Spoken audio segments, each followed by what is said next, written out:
In some cases, they're the more authoritarian parent. Wait until this one gets home, your mom gets home, or your dad gets home. So treading that line is difficult. But for the parent that doesn't spend a lot of time with the children, they have to give way to the parent that does. Parenthood is challenging enough as it is, and getting organized sounds easier said than done. Now, combine these two together, and it's truly a balancing act that many of us struggle with day in, day out. If you're here, it's because you want to know how to get your life and home more organized and structured where the kids are involved too, so that parent life is a little easier and you can focus on what truly matters. Hey there, I'm Dianne Jimenez, owner and founder of One Tidy Place.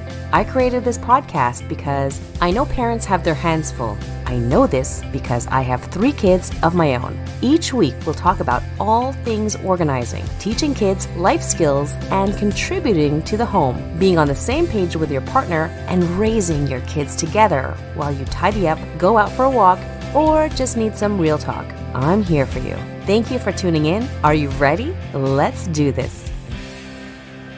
Hey there. Thank you so much for being here. You're listening to episode 53 of the Parenting Guide, Organizing Habits Made Easy podcast. So today's episode is a very special one and a good one. I'm so excited for you to listen to it. And the reason why I chose these guys to interview is because I found that the way they help guide parents in parenting their kids and just creating a better family environment is so important and crucial for building a better world. This episode is huge and amazing. That's what's coming out of my thoughts right now. So I can't stress enough how important this interview is. And I'm going to drop it right now, even before you listen to it, that if you have any kind of connections or something to help this program thrive and grow, please contact them because it's going to make a big difference in our world for sure. Now, I met Ron Swan and Debbie Saint-Martin in a parenting program, and I found from the get-go what they had to say and how they were guiding us was kind of like music to my ears because it's exactly how I parent, and I just didn't have the words of how to define it or to say it, you know. I know I mention it sometimes of like what I do at home and giving you some examples and guiding you too.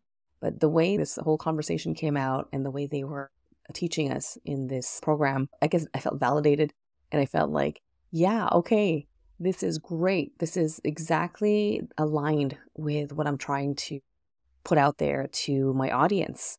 So I hope you find this episode insightful, inspirational, and basically a resource to help you through your parenting journey, because it's not an easy one. It's highly challenging and it's also very beautiful. And I love, without giving too much away here, Ron said something that spoke out to me really to my heart. And it was, parenting is an opportunity, not just a responsibility. So I hope that means something to you because it really meant something to me. I think it's really important that parents know about this program because I believe this program will definitely change lives of families out there. So without further ado, here's my interview with Debbie Saint-Martin and Ron Swan from Centre Famille. So thank you so much, Ron and Debbie, for being with me, and taking time out of your busy schedule for this interview. I really appreciate this so much because I believe your program is going to help our audience of parents, and your expertise and your knowledge of all the years that you've had as parents and working with so many parents. So this is going to be so good. I'm so excited. And I knew the first time I had that class with you guys, I was like, I got to get these guys on my podcast because whatever they have, it's gold, golden, golden, golden. All right. So I want first to have you guys introduce yourselves, Ron first or Debbie first, whoever. Tell us about yourself as parents and how you got to where you are right now. I am the mother of 3 men. I'm the stepmother of 5 children, a grandmother of 13, and great-grandmother of 1. I got involved with mental health in the community 30-odd years ago, and I like the community aspect of working with people. Eventually, I switched over, and today I work with families of children between 6 and 11 that have behavioral problems. And I really like how we help these families make a difference. My name is Swan. I'm the executive director here at the Family Resource Center. I too have, I have 8 children of my own, 3 that are biological children and 5 from my partner that I live with now. As far as how I got here, celebrating my 40th year in the field this year, I started off at the West Montreal Readaptation Center as a behavior specialist, working in the group homes and with families in the external services department. I went on to do 5 years of teaching, 2 years at the elementary school level and 3 years at the high school level. After that, I did 2 years as an addictions counselor at Foster Pavilion. And I was fortunate enough in 2015 to, at the last minute, apply for a position as a facilitator in the newly acquired SNAP program here in Pierrefonds.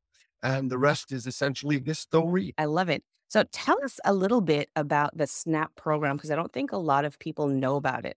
Okay, the SNAP program is based with children between the ages of 6 and 11, 6 and 12 actually, that have behavioral issues. When we sit with parents, we often tell the parents that we don't deal with children that have behavioral issues.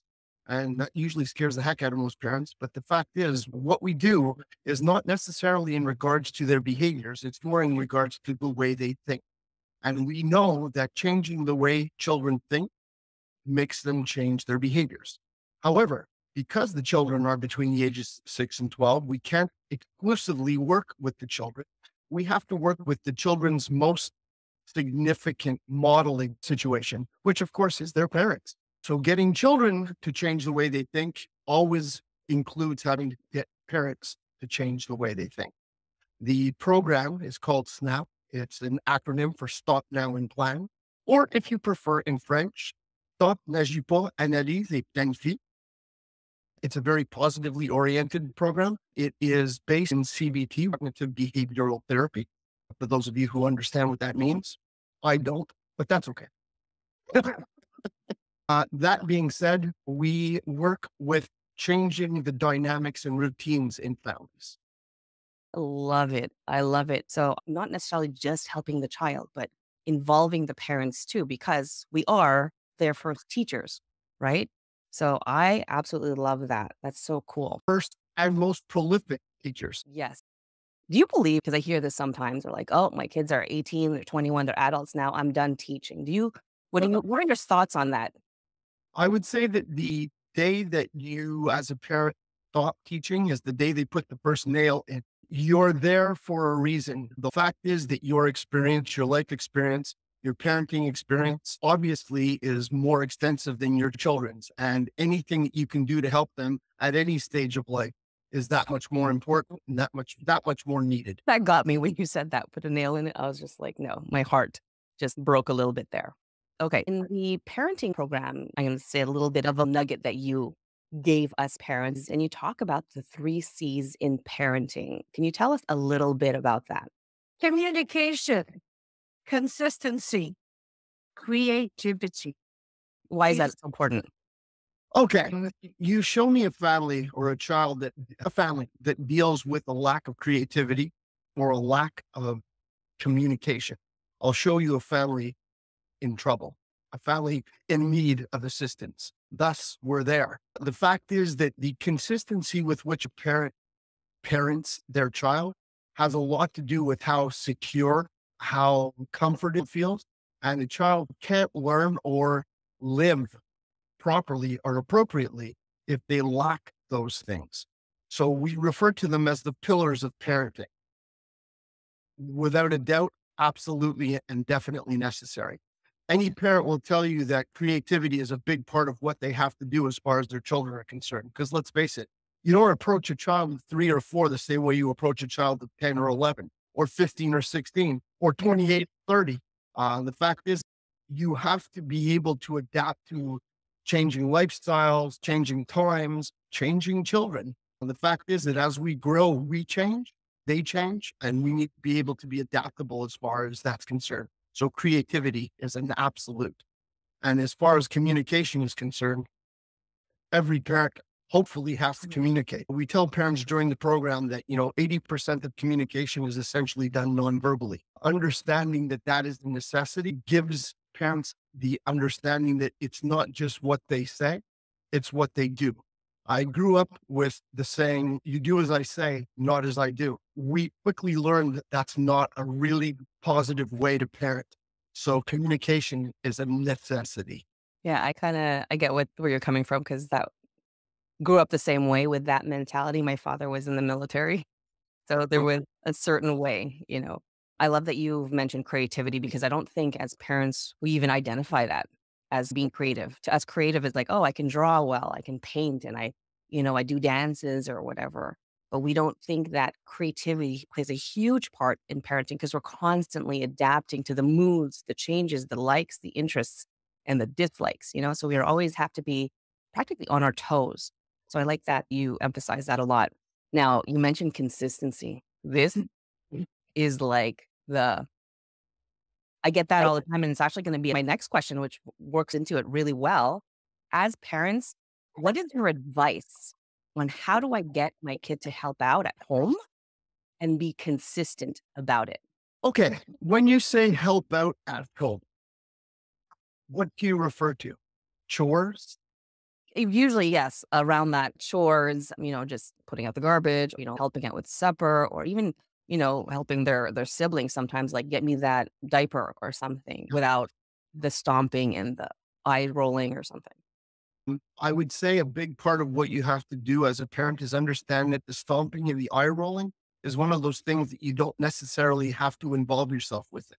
Why do they do it? They do it to get your attention. So if they're getting your attention when they do it, they're going to continue doing it. Parents often have to learn they don't have to undertake every single battle.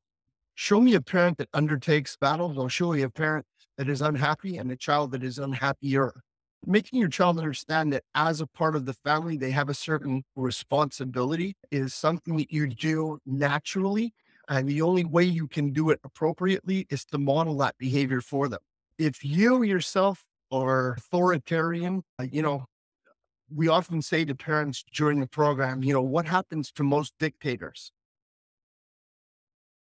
You don't want to rule the roost by way of complete and total authority. You need to model appropriate behaviors for your children, whether it be vocally, verbally, whether it be through consistency, and it's definitely through creativity. So applying all three of the C's, as far as that's concerned, is paramount to being successful or not in regards to getting your children to understand what is expected of them. Because let's face it, the reason we do that as parents isn't just because we need it in the house, but our aim is to create, independent, effective, constructive, positive individuals. That's all necessary to start within the home. Absolutely. Wow.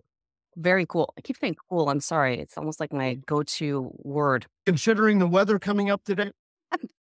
Thank you, Ron. Thank you.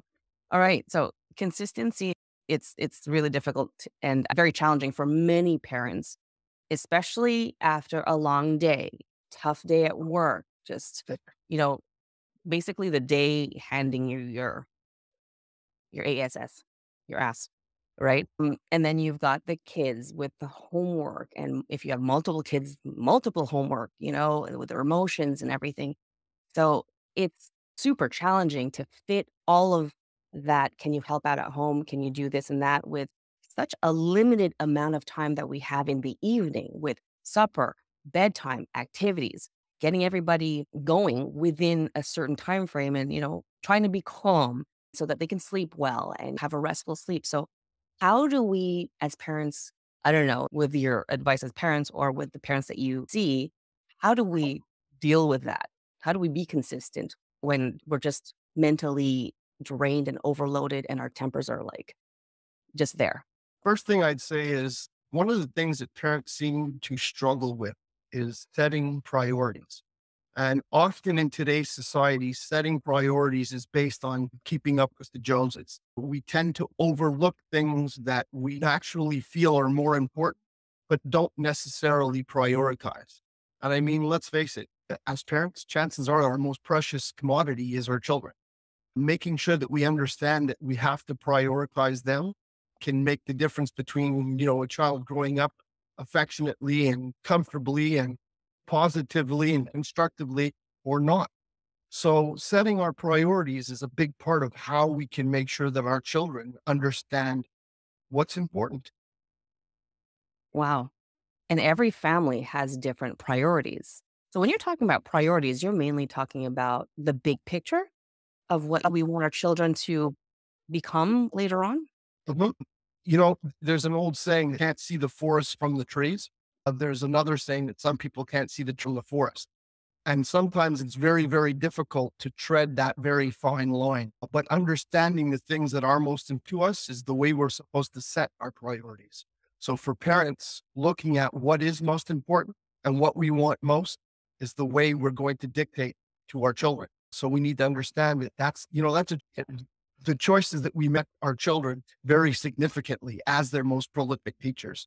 So we have to keep that in mind as far as our parenting responsibilities are concerned. So I have a question about because you're talking about the parent and the child, and that's fairly easy when you're basically the parent who spends more time with the children.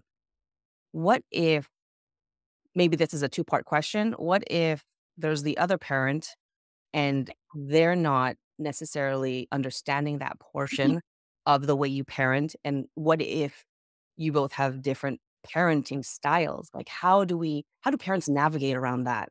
It's difficult. We've dealt with this on many occasions, and often the parent that doesn't spend a significant or the most significant amount of time with the children is often looked at as the Disney parent, the one who is there to make things happy and gay and, they're playing all the time. In some cases, they're the more authoritarian parent. You wait until this one gets home, your mom gets home or your dad gets home. So treading that line is difficult. But for the parent that doesn't spend a lot of time with the children, they have to give way to the parent that does. And that's also part of positive parenting. Understanding that if there's one parent that spends the most time with the children, you have to find a way to fit yourself into that dynamic and make it work more effectively. I love that. I think it's so important to not break basically the consistency within the children and their teaching, the way they're receiving information. I think it's really important to not disrupt that as much as possible. So, what do you think about the teachers teaching at school or at daycare and your routines at home? How do parents navigate that? The different styles and routines from school and then at home? Like what advice can you give to parents? You're going to turn that one on me? Okay. Understanding that there are a whole bunch of different expectations for our children. As parents, we have expectations for them. When they go to school, their teachers have expectations of them. The daycare has expectations. The principal has expectations. How do we navigate that? Well, as best as we can, being as flexible as we possibly can, yet still understanding that there are lines that have to be drawn is not easy. But then again, nobody ever told us that parents are going to be. If you look at parenting as an opportunity than a responsibility, it helps you to understand that your child has to find a way to navigate those things on their own. During the program, we often say, here's the old parable about how if you give a man a fish, you feed him for a day. If you teach him to fish, you feed him for a lifetime.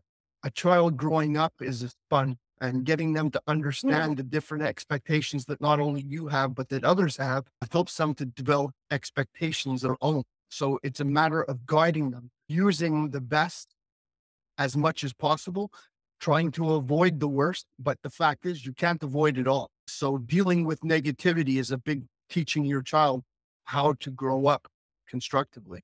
So you have to be able to be flexible. You have to be able to be consistent. You have to be creative.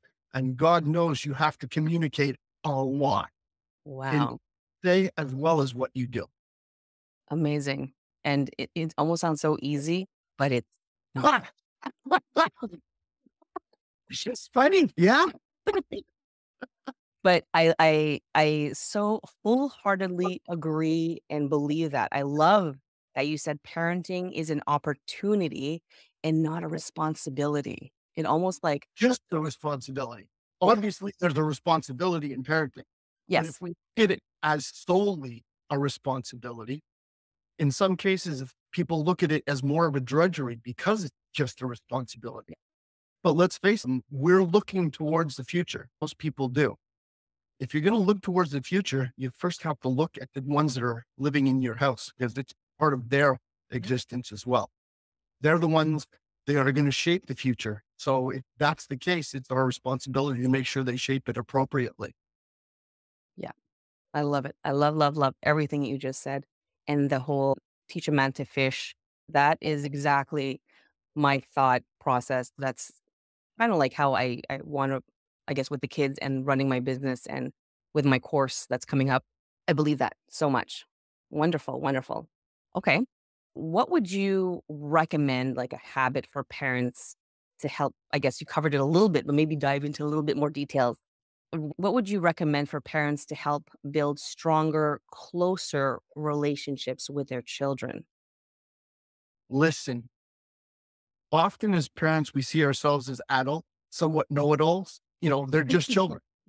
But the fact is, they have opinions of their own. They have ways of doing things that if we negate, we stifle their creativity. We stifle their imagination. That's the last thing we want to do as parents. We want to nourish their imagination. We want to give them the opportunity to expand their horizon. We want to make sure that they understand that, two heads are better than one, three heads are better than two. Understanding that we are social creatures means that we need to be open to new ideas. And if that's the case, that's never more true than with parents. Yes. Thank you We're, for gu- that. Sorry. Yes. we're guides, not dictators. Yes. Absolutely.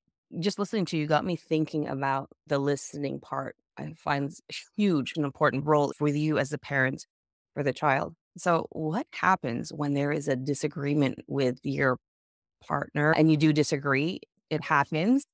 How do we navigate out of that so as to not like confuse the child, scare the child, or say, oh, mom and dad are nuts. So I'm not listening to anyone. Or, you know what, whatever mom's been telling me, or dad, or the prime parent that's been with me all this time, I like what the other guy's saying or the other person's saying. I want to go with that person because they see the argument. So help. What do we do? Well, as we say in the program, you come into a relationship with your significant other as two individuals. The most effective parenting is the ones that are able to do this and become one set of parents. Fact is, that space between those two individuals is the gray zone or children's favorite play zone. And you want to make sure that you don't give them the opportunity to push that zone much, much wider because then you end up polarizing parents. And let's face it, as parents, you want to make sure that you put up a united front as far as your children are concerned. They need to know that whether they go to mom or whether they go to dad, they're going to get the same answer, or at the very least, they're going to get, you know what? Let's talk to mom. Let's talk to dad. Because the fact is, you're doing this in conjunction with the other individual. So united front, very important. I love that. I believe that. And that's what we do at home too. So, what happens if you don't have the answer? Say the child comes to you and you're like, oh, we kind of had a disagreement in the background, like behind the scenes, or we're not yet, we didn't find a common ground yet. So, when the child approaches you and saying, what are we doing with this? Or what's happening in here? Like, are we going to do this? What would be the appropriate response at that point? Getting your child to understand that just because you're an adult doesn't mean that you're infallible is important. Getting your child to understand that you too learn every single day is even more important. We don't want our children growing up thinking that we have all the answers because the fact is we don't. And letting them know that we don't is not only okay, it's necessary. And showing them that when we don't know, that we're willing to find out, to do the work necessary to resolve that situation or to find that answer, helps them to understand what is expected of them in the future. So, it's, I'm listening to this and it's like, makes sense. But now enter the parent who's had the long, hard day, just got yelled at by so and so at work or not meeting their demands at work. And the reports are, they got piles of paper that they have to, go through. So coming to that state of like, okay, we're thinking together, we're on the same page. How do parents go from like chaos up here and all their environment before entering their house to thinking clearly and calmly so that they're they're able to be the best to their kids. Well, first of all, understanding that we're human is pretty important. We're not only just not infallible, things affect us the same way they affect our children. And I would say that a lot of parents, a really good trick or a tip is to learn to compartmentalize. The ability to close off on things in order to properly deal with others is important, especially in parenting. The fact is that we want to be able to understand or be in the moment with our child or be in the moment. Just the same way as when you're at work and your boss gets you to do something and you have to focus completely on that. You have to do that with your child as well. It's a matter of prioritization. It's also very okay to say to your child when you're coming home, you know what? I need 15 minutes. I've had a bad day today. I need to calm down.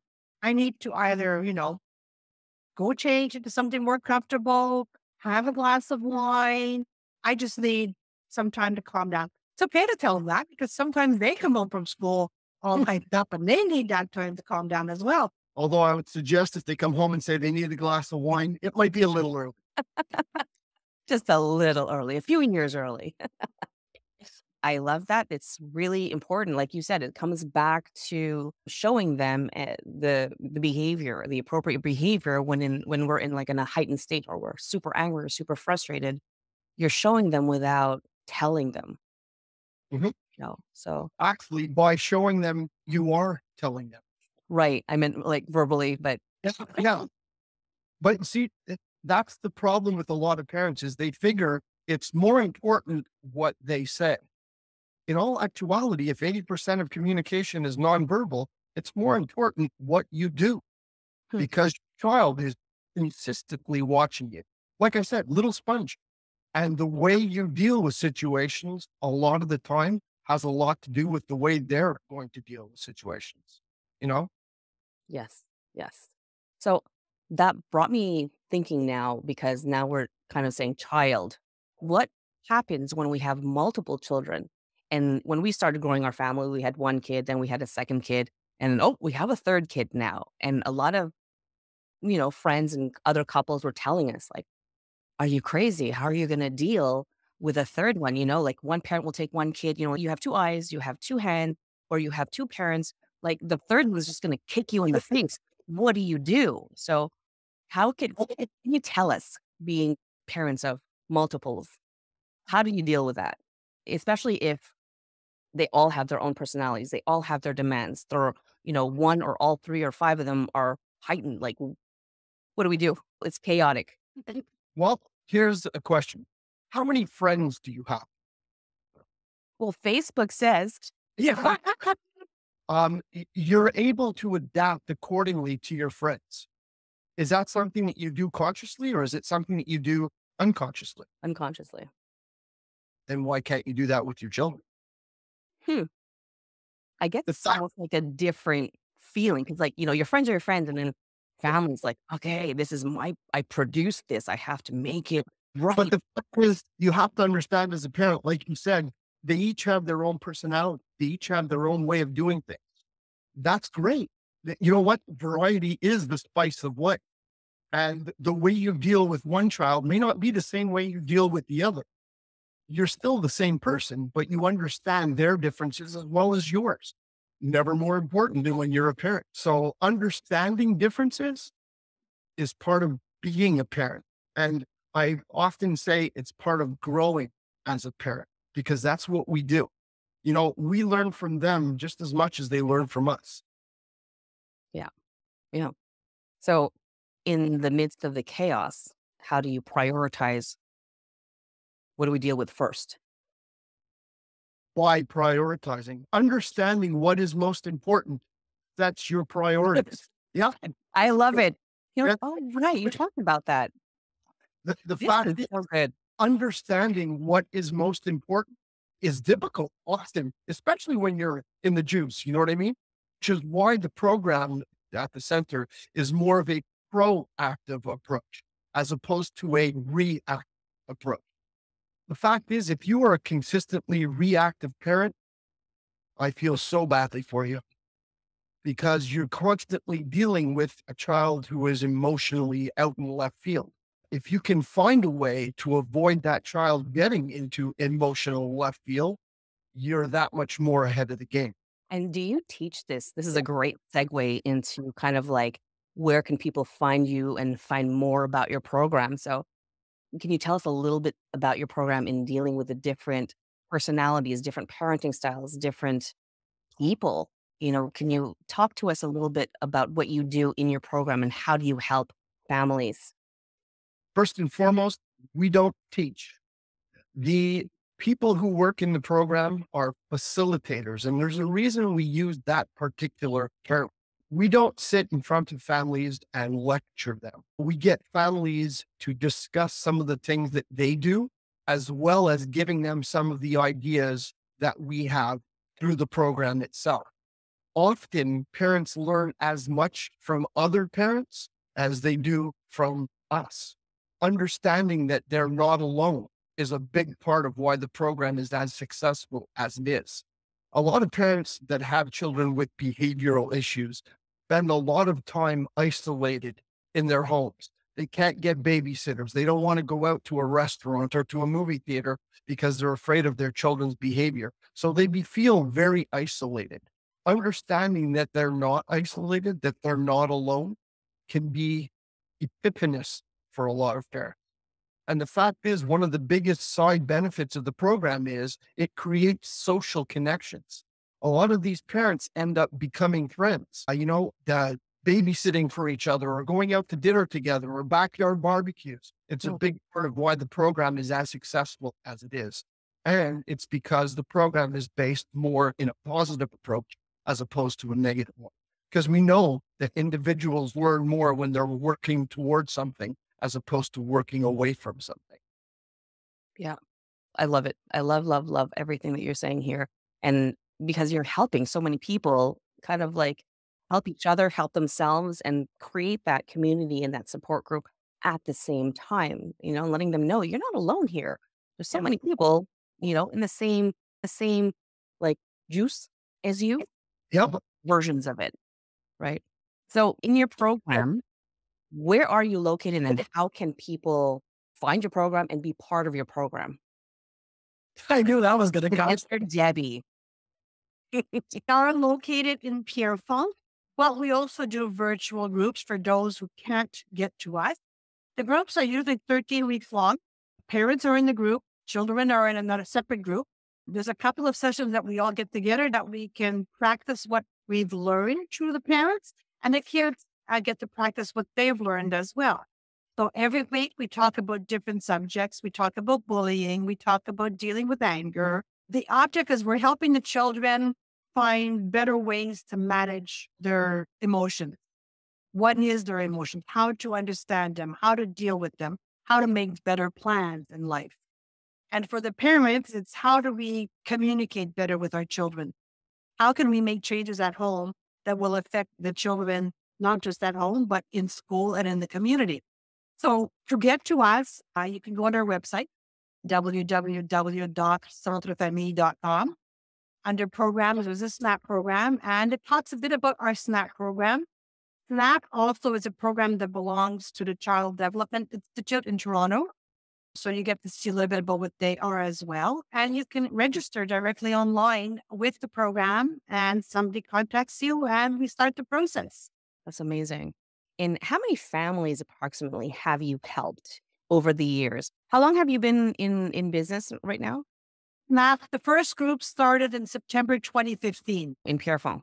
Yeah, we've always been in Pierrefonds, Saint-Geneviève, but now we're Pierrefonds near Sources. We have served almost 500 families that have gone through the program since we started. Our success rate, we don't call it a success rate because really it depends on whether or not the parent makes the changes that they want to do. But the feedback that we get from the parents is that they realize that small changes make big differences. And that's a big thing. And as Ron had said before, you start talking with families that are dealing with the same situations as you are. So you know you're not alone. But once you've gone through the program, you realize I'm not alone. You can see it at the table at the group where parent will say something and the other parent goes, I have that same problem. Yeah, that's the way it is. So small changes make big differences. So unfortunately, we have a waiting list. We have to be honest about that. I have to tell people that it could be a year's waiting list, but that can also change because the groups are either boys or girls, French or English. They also go by age. So we're not going to put a 6-year-old and an 11-year-old in the same group. They don't learn the same way. So you may be the last one on the list, but depends on what age group that we're opening, you may end up higher up on the list. So don't take the 1 year as a deterrent not to register. There's probably something else we should mention too. One of the biggest benefits of the program is the fact that it's not a case of, 13 weeks. Good luck. We'll see you soon. As soon as a parent becomes part of the family, shall we say, we will, there's school advocacy, there's crisis management, crisis intervention. Sometimes there's, a shoulder to cry on. And that happens before they start the program while we're doing the paperwork with the family. But also once the program is over, we're asking families to make life-changing decisions, lifestyle changes. So expecting that to happen in 13 weeks would not be a possibility. So we stay with the family until the child turns 18 in case there's any issues. And I mean, we still have families that, from the first few years that we did the program that call us, sometimes to have a coffee, sometimes to cry so that they can cry on our shoulders, sometimes because they've been called into a school meeting where they're sick and tired of having to sit across from 11 professionals who are telling them what they should and shouldn't do. And they don't feel comfortable with that. So having somebody to sit beside them makes a huge difference. That's a big bonus to the program. Absolutely. My gosh. Wow. It's like you guys are so needed. This program is so needed. How do we make this available to more parents? What needs to happen so this is almost like available to a lot more cities and communities? It's a double-edged sword. Because yes, we want to communicate it and we want to share this with everybody, but at the same time, we don't have the funding to do it. So that's a big issue that we're continuously fighting for. We don't have the full funding that we needed to be able to run it on a bigger scale. We are crossing our fingers that there's some funding coming in. We don't know yet. We are continuously meeting with schools. We are going to schools to present to the whole school employees and everything, make them aware of what we are so that we do get a lot of referrals from schools. They have issues and they want to do something. We get a lot of referrals from CLSC, social workers, health professionals, more and more so. But most of our referrals come from word of mouth, Google, social media. That has become now the biggest thing. So hopefully this podcast will bring even more out there, because I find that what you and your program is doing is so needed right when you were explaining situations, examples and everything. There's so many different families and, things that you see in life that I was like, yep, I see that happening here, and here. And it's like, make this bigger. One thing I can tell you is one of the most appreciated comments that we've gotten frequently from parents or families that we've dealt with is that this shouldn't be a program for families that have children with, behavioral issues. This should be a program for parents and families, period. Look, the old thing is it takes a village to raise a child. Well, basically the program is a way to develop that village so that we tackle problems from the same page. You asked me earlier about how to develop the ability in your child to adapt at school, at home. Well, this is how we do it, is finding a common thread that we can all work on. Yeah. I really hope if anybody is listening to this podcast that you are someone who can help Centre Famille and the SNAP program, or someone who can completely help hundreds, maybe even thousands of families to make a difference in this world. That is the contribution to making this world a better place. It pretty much starts in the home, and it starts with our listeners and with you guys. Like, thank you so much for helping this community and helping families. It just benefits us all. who you're speaking with, like at the grocery store, at the school meetings. Maybe their children are part of your program, and, your relationships are just stronger because of the program, and we don't even know that. And it doesn't matter. It's just we're trying to put better people out there, and your program is kind of like the answer. Probably important to mention that this is an evidence-based program, which means we have the data that proves that it works. And the fact is, it's a Canadian program. It started here in Canada 38 years ago, but now it's international. It's all over the world. Wow. So people understand that the aspect of the program is families that are functioning more constructively. Yeah. So we do hope that this is something that will help, somebody see and say, you know what, we need to do something. Yes, yes, yes. Well, I had rapid fire questions for both of you guys. All right. So whoever wants to answer, or both of you, it's fine. What's your favorite thing to do with your kids as parents? I'll answer that one. My child said to me a little while ago that they were looking forward to bedtime with my first granddaughter, who came around the 7th of October last year. Sorry, the year before. Yes, I was going to say, because it was an opportunity to share the way we had shared when he was younger. That I would tell parents is important. Remember that it's not just about the trip to Disney World. It's the little things that count. Love it. Love it. Very good. Well, it kind of ties into that, but what is the best thing your adult kids have ever said to you? So Ron, you already took that example. Debbie, do you have another? And it happened not too long ago, for that matter.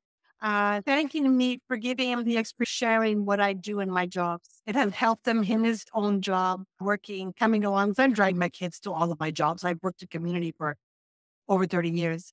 And it has helped him in his job when he had to deal with a difficult client. And he remembered like what we had done. And he called me and asked me, where do I call? What do I do? And then to have his boss say, how did you know to do this? My mom. Wow. So you walk into the bank and the boss comes up to you because he's a bank worker, and the manager comes up and says, thank you. You did a good job. I'm like, wow. Wow. Awesome. Oh my God. That's very heartwarming. Both of these stories that you guys, I love this personal stuff that you give. It's so, it makes everything so human, and it's not so tack. My final one is, you probably answered this before, but maybe you have another story. What's a favorite thing that a family has said or experienced with you guys? That's changed their life. I would say that when a parent comes to you at the beginning of the program, telling you that they are afraid to go home after work, and then after the program, or a couple of years after the program, when they tell you how much they enjoy spending time with their children, that's the difference. Wow. I got head shivers and I had tear come in just from the beginning. Oh my God. Okay. Oof. Oh, my goodness. Wow. Ron, Debbie, thank you so much for all of this and your knowledge. So the website and your handles and everything, that will be all included in today's show notes. It'll be promoted on social media. So yeah, everybody can contact you. And hopefully the people who do contact you will give you exactly what you need in helping to grow this program. We just hired a new person that's going to take on that stuff. Yeah. Yay! Growing. One step at a time, one little action at a time can make big differences. Exactly like what you said. All right. So thank you very much, Debbie and Ron, for being here. You have given so much already in this. I don't know how long we've been recording for, but it's going to help so many families. And I truly wish for success for both of you guys and the program. It's going to change this world. All right. So thank you so much. Thank you. Thank you. Appreciate the time and the opportunity. We'll talk soon. Thank you so much. Take care. Take care. Bye, guys.